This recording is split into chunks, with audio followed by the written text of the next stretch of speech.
From sand and earth has emerged much of the hidden truth of man's development. Stories long thought to be legend have been proven through archaeological findings. Though there is an occasional misrepresentation, for the most part we don't doubt archaeologists. We would prefer to revel in the odyssey of our own beginnings. Ambition led Ron Wyatt to his personal crossroads with a biblical tale known to every school child. 22 years later, he still doesn't have all the proof that some would demand. But the mystery of the boat-like shape on the side of a mountain in Turkey has made Ron a celebrity. But in the field of archaeology, celebrity comes at a price. There's a real soft place in the earth right under it. On June 16, 1987, Ron Wyatt and a documentary film team from the United States traveled to eastern Turkey at the invitation of the governor of the Turkish province of Agri. There, they participate in a ceremony at the base of a site known locally as Doomsday Mountain. A ceremony of commemoration marking not only this now historic region, but the apex of 27 years of painstaking and sometimes life-threatening research. On June 20th, 1987, the governor of Agri proclaims to the world that the Turkish archaeological authorities confirmed the findings of the Ron Wyatt expedition and declare the area under investigation the landing site of the legendary Noah's Ark. Ron's contribution to this discovery earns him VIP status as he actively participates in the dedication of the site. The traditional sacrifice of a lamb sanctifies this holy place as the governor drops the first shovel of concrete into the inaugural footing of what will become a multicultural, interfaith visitor center and park. Here, all may gaze upon what experts believe to be the final resting place of Noah's Ark.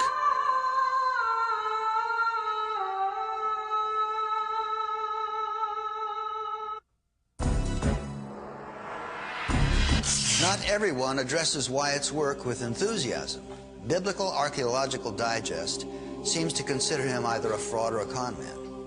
Many over the years have attempted to detract from his findings, but the real mystery in Wyatt's story is what inspires a family man with a perfectly normal life to travel halfway around the world in search of something that's been missing and presumed lost for thousands of years.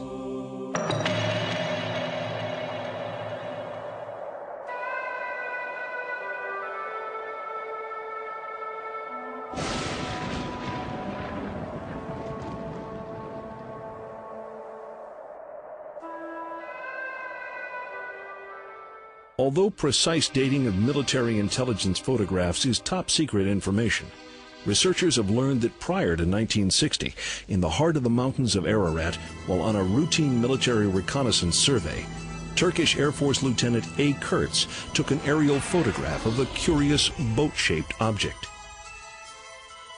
Subsequent review by Turkish photographic specialists confirmed the dimensions of this object to be virtually identical to those stated in the Old Testament as the length and roughly the width of the famous Diluvian vessel. In 1960, news of these photos reaches the United States. They are brought before the Archaeological Research Foundation, an advanced group of scientists and explorers. Under the aegis of the Turkish military, a joint Turkish-American expedition is assembled. Wilbur Bishop, a member of the 1960 expedition. The trip to Dogabazit started, of course, in Ankara. We flew with the Turkish airline to Erzurum. We went from there to Dogabazit. The Turkish people knew what we were talking about, of course, and we went by the van over to this camp, which is right near the entrance to Persia. And there we rode horseback over to the site. The area is a hotbed of terrorism and conflict, with neighbors like Iraq, Iran, and Soviet Georgia. Turkish soldiers accompanied the expedition to assure their safe passage to and from the region. Well, we got off of the horses and we looked down and could see it right from there. We was about, I guess, 500 feet from the site, on the side of the hill. We walked down from there. We had to jumped several crevices in the earth from the earthquakes that had happened. All of us thought it was a boat. Dr. Arthur Brandenberger, a stereophotogrammetry expert, accompanies the group to the region. After studying the object and comparing the measurements to those in the aerial photos, he states, "I have no doubt at all that the object is a ship. In my entire career, I have never seen an object like this on a stereo photo." The rest of the team remain unconvinced. Their disappointment over a lack of substantiating evidence impels them toward extreme measures. Wilbur Bishop. I asked the Colonel Bickel if he had some dynamite. He says, "No, but we got plenty of black powder." And so I told him, "Go get it." Following the blast, the team finds nothing with which to convince the rest of the world that the boat-shaped object is the fabled Ark. Until we left, when we didn't find any timber or anything, well, we figured it wasn't there.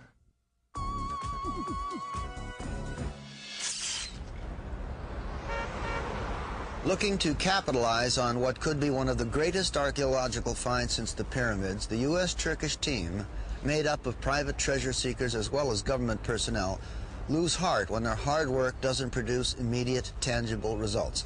Though their lack of scientific proof doesn't reflect well on this first expedition, other Ark hunters will eventually capitalize on their mistakes.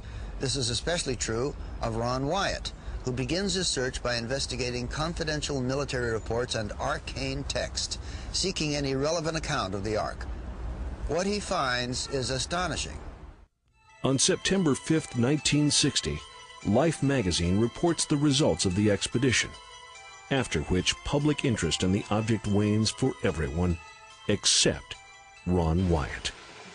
Ron Wyatt is a nurse anesthetist practicing at Memorial Hospital of Nashville, Tennessee.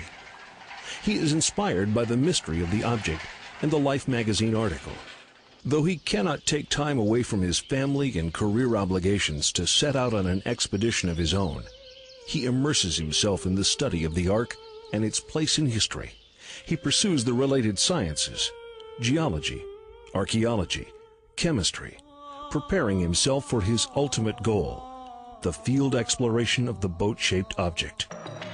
We, at that point in time, began to do a lot of research, background research on the probable landing site of Noah's Ark, and review the existing stories about people that claim to have seen the Ark on the mountain and nearby areas. Over 200 versions of a global deluge, a flood of planetary proportions, exist in the folklore and historical references of various cultures.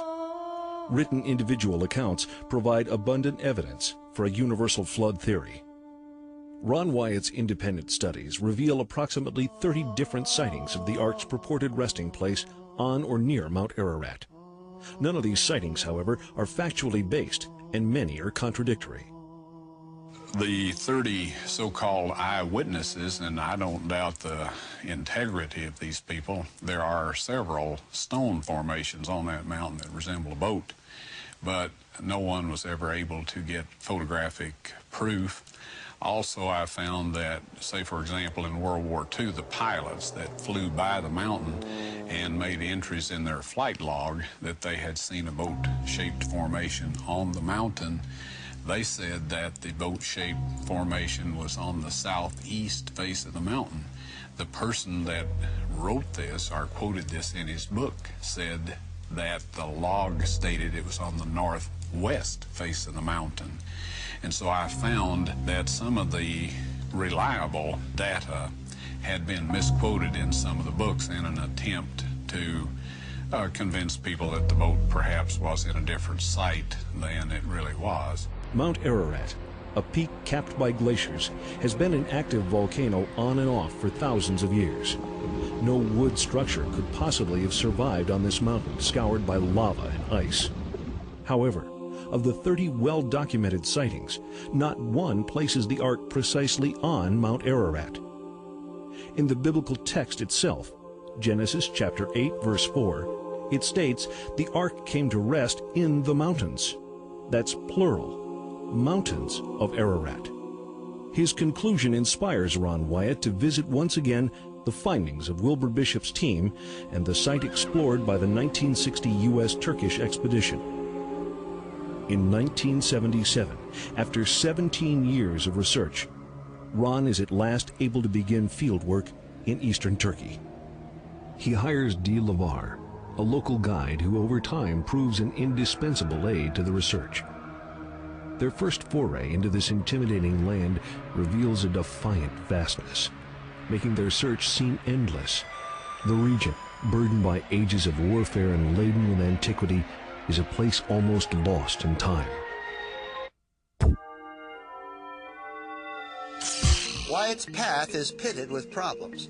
One man, a confidant and chief physicist at Los Alamos National Laboratory, actually tries to steal Ron's discovery, breaking into his study and rifling through his files in a botched attempt to abscond with the precious record of his find. Vicious competitors scramble to locate the Ark in a different geographical region simply to forestall the Wyatt expedition and keep them from staking their claim. When fame and fortune are at stake, anything is fair game. To pierce the imposing veil of time, Ron takes his investigation to the villages surrounding Ararat. Here, in the spoken chronicles of the local inhabitants, he hopes to turn fable into fact and legend into history. His intuition pays off. By visiting with villagers in the proximity of the 1960 expedition and earning their trust, Ron Wyatt is at last directed to the exact location of the object which has held his fascination for so many years. And here we are at last, gazing upon the mortal remains of the great boat that Noah and his family rode to safety. When I arrived at the boat-shaped object, I was amazed at how much it looked like a boat. If you've ever seen a boat that had a hole in it and had partially sunk down to where just the railings of the boat were above the water, this is exactly what I saw sitting out there on that mountainside. Located approximately 15 miles south of Mount Ararat, the site is located atop Doomsday Mountain. Its elevation? 6,375 feet above sea level. The dimensions are confirmed as approximately 515 feet in length, corresponding with the aerial photo survey and ground measurements made by the Turkish U.S. expedition. It appears a long boat-shaped semi-oval with a mound in the center. 20-foot earth-packed rims outline the immensity of the structure. It rests on sedimentary Cretaceous water-laid rock. This suggests that the entire valley was once immersed in water, an important criteria for establishing this area as the possible landing site of the Ark. Although soil samples for chemical analysis are in order, Ron Wyatt lacks the appropriate permits, and so must satisfy himself with his only substantial evidence: the established dimensions and obvious boat shape of the half-buried relic. Before returning home, Ron continues his search for fragments of information about the legendary ship, conferring with and befriending the villagers of the area. Other mysteries unfold. The Turkish word for Ararat is Agradag, or Mountain of Pain. In ancient times, the area acts as a buffer kingdom between rival empires, with the thunder of hooves and the clash of steel from fierce warring nations an almost regular occurrence. The local villagers coming to trust Ron are familiar with every boulder of their land. Their unselfish assistance leads into a series of remarkable discoveries. He is directed to 4 massive anchor stones, each approximately 8 feet high and weighing several tons. Similar in proportion and design, the stones have 8 distinct crosses which experts believe represent the 8 survivors of the Great Flood. Each cross engraving seems to represent an individual survivor. The alignment and placement of each cross is characteristic of that individual's relationship with Noah and, respectively, to the others in the group. Ron Wyatt. Like all the other grave markers in this area, the Valley of the Eight, this marker once had 8 crosses. Now these are a beautiful representation of the ornate Byzantine cross dating back to approximately the 3rd century A.D. The large cross representing Noah is especially ornate. The one representing his wife is quite a beautiful design.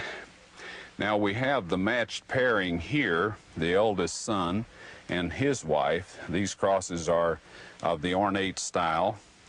We have this cross here that represents one of the sons beyond the first son, and it matches with this one. Up here we have the representation of the other son, but the representation, or the cross representing his wife, is missing and apparently got broken away over the years. The alignment of these stones tell us the direction from which the boat came as it approached and the mountain that it landed on. One of these stones is approximately a quarter of a mile from the boat itself. Now, these stones, or this type anchor stone, is a very familiar object to the students of early navigation. They were used by many of the early civilizations, the Phoenicians in particular, and the shores of the Mediterranean and the floor of the Mediterranean is strewn with these stones. The difference that becomes obvious immediately is the difference in size. Dragged as ballast behind the ships to which they were tethered, these anchor stones were commonplace on ships sailing the Mediterranean for millennia. Only in size do these stones differ from their Mediterranean counterparts. It is hypothesized that the colossal size of these stones indicates their use as an anchor on a ship of extreme proportions, perhaps even ark-size proportions.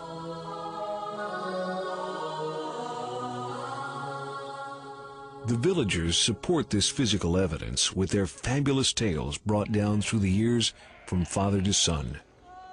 The village in which the standing anchor stone rests is known as the Village of Eight. Located a few miles from the village, this majestic valley is known as the Valley or Region of the Eight. None of the villagers can identify how these places were named, but many think them a message handed down from antiquity, a tribute to Noah and his family, the 8 survivors of the Great Deluge. With a PhD in archaeology, Dr. William Shea of the Biblical Research Institute of Washington, D.C., assists in analyzing the data from the Wyatt expedition. His own interest in the boat-shaped object dates back to the original 1960 research junket. As a teacher of Old Testament studies, Dr. Shea brings a revered and varied perspective to his review of the facts surrounding the ark-like phenomenon. Dr. Shea. I've never measured the exact distance, but if you stand on the object, you can see Mount Ararat in the near foreground. Well, Mount Ararat is a very beautiful and very interesting mountain, but it has certain drawbacks when you think of the flood story in the Bible. Mount Ararat is a volcanic peak over 16,000 feet high. If you think about the ark coming to land on a volcanic mountain, that's not a very propitious spot for it to be salvaged if you're going to find any remains. In fact, some of my friends who have been working on that particular mountain have been working on the northwest face where there's the Great Ahura Gorge. Now that blew out in historical times, and it seems like to me that would be the very worst place to have a preserved remnants of the ark. So on the other hand, the site that we've been talking about in the mountains across the valley, those are sedimentary rocks. They're not volcanic rocks, sedimentary rocks, water-laid rocks, the type of rocks that one would expect from flood activity. Another thing about Mount Ararat is that it's a glacial-covered mountain peak. I don't know the exact dimensions, and it varies according to the weather, of course. The glaciers shrink back in the summertime and they extend in the wintertime. But several thousand feet of the mountain's top are covered with glaciers, and these glaciers, of course, scour the rock of the mountainside. So if you had an ark-shaped object up there, it would suffer from the same damage that the scouring of the rock would suffer from. Now, the formation that we have, as it's been surveyed both from aerial photographs and on the ground, it's been measured both ways, is 150 meters long, or almost 500 feet. If you take that long Egyptian cubit, assuming Moses is the author of the account, or the transmitter of the account, and apply that standard of measurement, It is interesting that this formation, either in the photographs or on the ground, has measured to essentially what would be 300 cubits long. Now, that's a remarkable correspondence. It's not 500 cubits, it's not 150 cubits, it just happens to be 300 cubits long. And the biblical story just happens to record the length of the ark as 300 cubits long. One further suggestion about the width of the formation. If you take the biblical measurements and add them up, you come out to a figure relatively close to the width of the formation in this way. The height of the ark was 30 cubits, the width of the ark was 50 cubits, and the height of the ark was another 30 cubits. Now, if you add that up as the distance around the hull of the ark, you get 110 cubits. The width of the formation, as measured on the ground, is 150 feet. Just as a rough figure, 100 cubits would be 150 feet. So it's relatively close. It's not precise and not exact, but it's relatively close, even figuring it that way.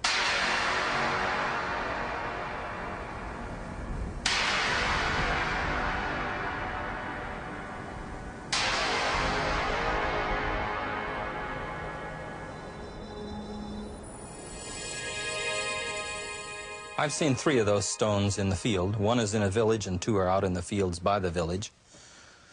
The first point that one can make in comparing with anchor stones, and we have many, many anchor stones to compare with. Anchor stones were the common way to anchor ships until iron came in about 1200 BC. Anchor stones are tall in one dimension. They are thin in another direction, and they have a hole at the top. Now, the major difference between this type of stone that we find here in Turkey and the stones that we find in the Mediterranean are that this is larger. This is taller than a man by a foot or so. You could project that and say maybe it goes along with a larger ship. Now, the other aspect of these stones is their iconography. Somebody has carved some signs into them, as you can see from this one right here. The large cross in the center would be Noah. The medium-sized cross to the right and below would represent Noah's wife. 3 of the crosses up one side, above the arm of the cross, the major cross, would represent Noah's sons. The other 3 crosses up the other side would represent the wives of Noah's sons. There's exactly 8 crosses. There are 8 people in the flood story, and these are engraved upon stones that look very much like anchor type of stones. The people who put those crosses on these stones saw some type of connection between these particular stones and the idea of Noah and the ark and the 8 people that were in the ark according to the biblical record. Now, these stones are very unusual and irregular in that they are not near any normal natural body of water. It seems evident to me that somebody either wanted to depict something like an anchor stone or actually used an anchor stone in this area. And yet the nearest bodies of water are 75 miles to the southwest and 100 miles to the north. No normal, natural, reasonable explanation for why anchor stones would be used in this particular area.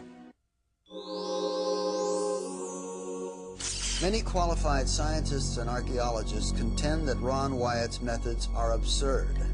They say that Ron is a victim of his own rhetoric and that his facts, while partially true, are equally suspect.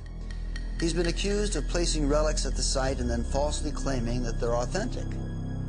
The scientific facts will ultimately determine the legitimacy of the find.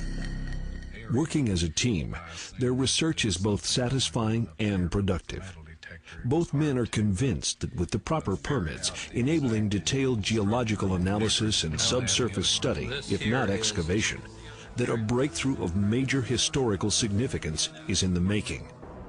Then, as though Wyatt's field successes were not enough to catapult the research into a whole new strata of discovery, a literally earth-shattering breakthrough takes place. My disappointment at having to wait on a permit for a later date was offset by an earthquake that happened in 1978 that did a much better job of excavating the boat than I could have done in maybe a year or 2 years hard work.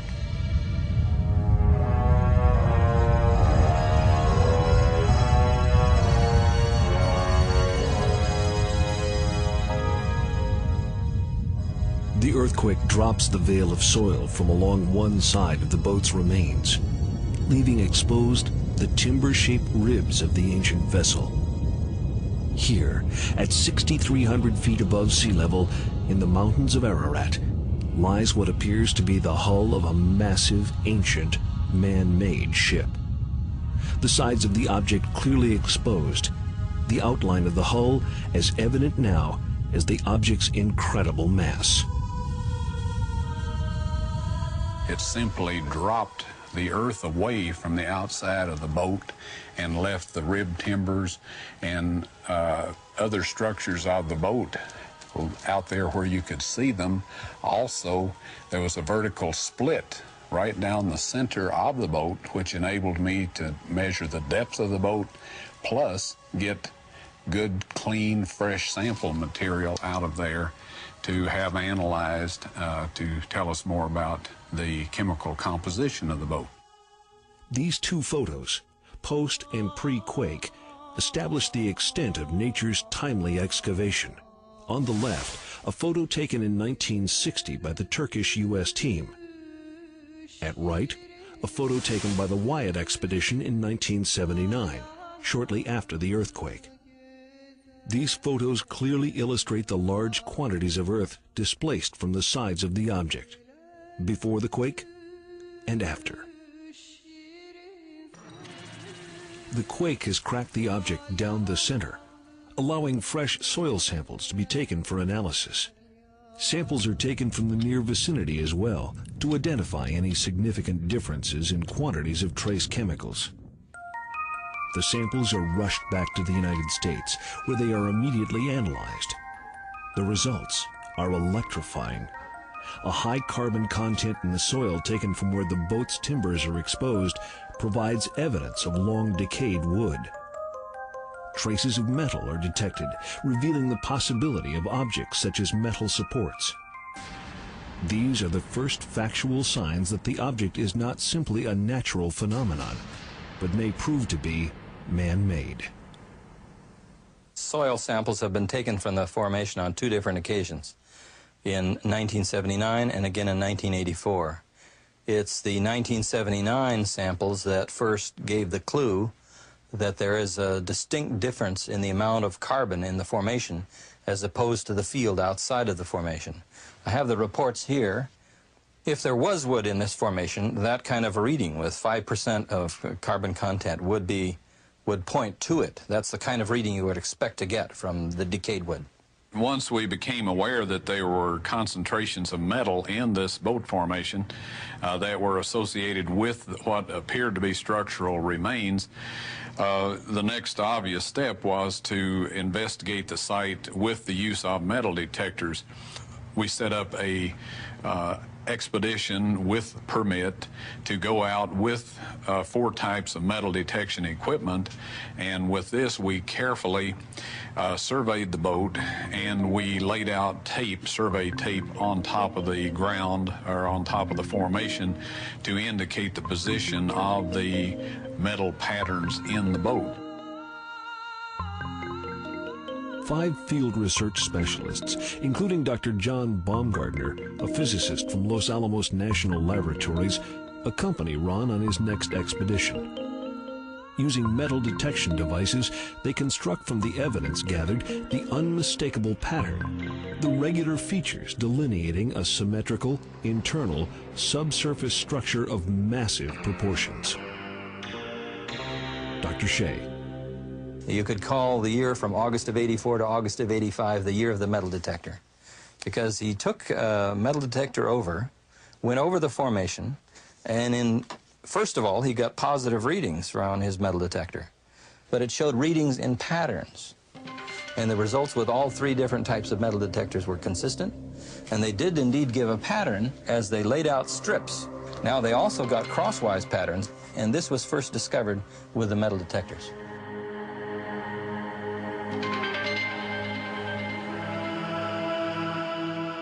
4 different types of metal detectors are used. All produce positive readings, translated here into visually observable features. No positive results occur in the readings taken outside the boat-shaped area.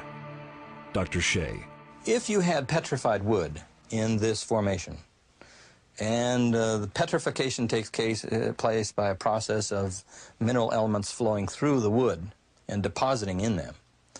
Then you would expect the trace readings that those minerals would give to follow the pattern of the decayed timbers and the petrified wood, petrification process. And so one possibility would be that this is a reflection of the petrification process of an original form, which would underlay this formation as it now stands. When we did this metal detector evaluation of the boat formation, we covered the sides of the boat also, the area that had been left bare when the earth fell away during the earthquake, and the rib timber patterns and the keel or keelson patterns were very obvious there along the sides also. Now, another thing we did with these metal detectors, where we spotted high concentrations, say of iron, for example, we were able to collect a sample of 91% pure iron that showed preferential gradients under microscopic examination.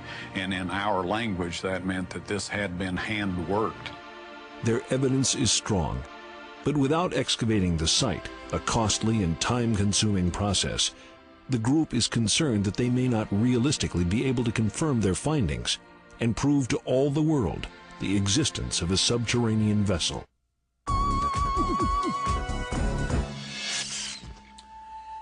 Scientific testing is the key to dating. It's also essential to establishing the facts that will define the structure as a boat. Bringing experts to this location in eastern Turkey, however, is another matter. It's brimming with ethnic and national conflicts. Though they can't be certain of the motives, Ron and his party have been targeted for kidnapping and possible extermination by a group of terrorists notorious in the area. Despite this threat, the scientists and researchers invited on the expedition choose to continue on their mission, and the team is dispatched to the site. Subsurface interface radar transmits electromagnetic pulses, or short-wavelength electric energy bursts, into the ground. Echoes from these pulses bounce back and are measured by a receiver. The echo time can be translated into readings. These are graphically recorded on a continuous roll of paper, like you might see in the printout of an electrocardiogram. By this process, objects beneath the ground may be located and, to some degree, measured. We got back to America, raised the money, and made the arrangements to get a subsurface interface radar system out to eastern Turkey. So in getting permits to investigate this area, or to excavate the area, the Turkish government have to consider what their neighbors will perceive this to be in, matters of the security of their borders. In the summer of 1986, the Wyatt expedition assembles once again. They receive the necessary permits from the Turkish government and prepare to perform the radar scan. Everything is set up for this most critical scientific confirmation. Then, what could never have been predicted comes to pass, and they are stopped dead in their tracks. Now, we had been informed that we were in some danger of terrorists attacking us or taking us hostage. And in the light of this, the Turkish government provided a group of 30 commandos that accompanied us out to the boat formation each day. And they would go out and hide themselves in the crevices, canyons and whatnot around the boat site. Now, what happened just took a matter of seconds, but to me it seemed like several minutes. Our Turkish commandos just rose up literally from the earth where they had been hiding and decimated these terrorists with automatic gunfire.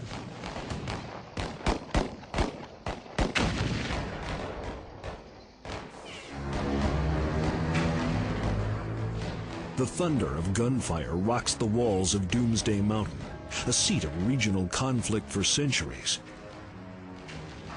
The Turkish commandos make short work of this violent challenge, leaving their adversaries silenced forever.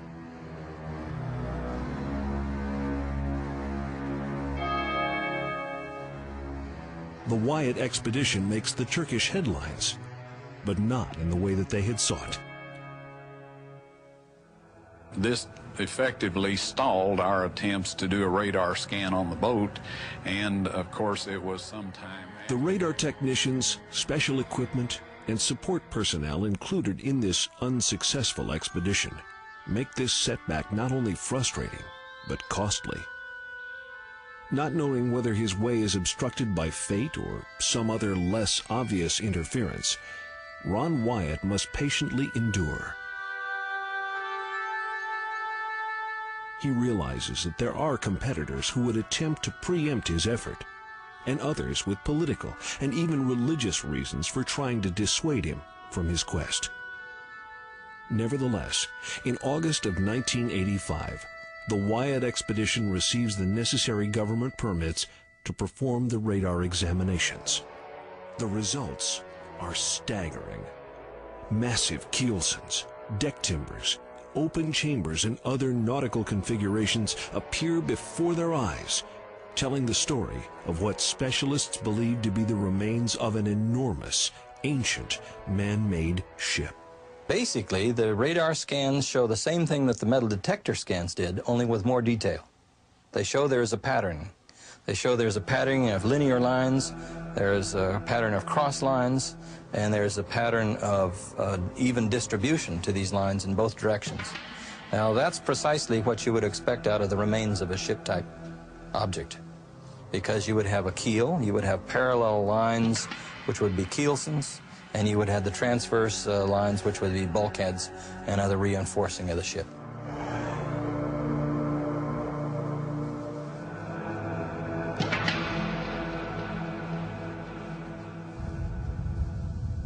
Immediately after the earthquake, it was to measure the depth of the deposit or the remains of the boat along the length of the boat.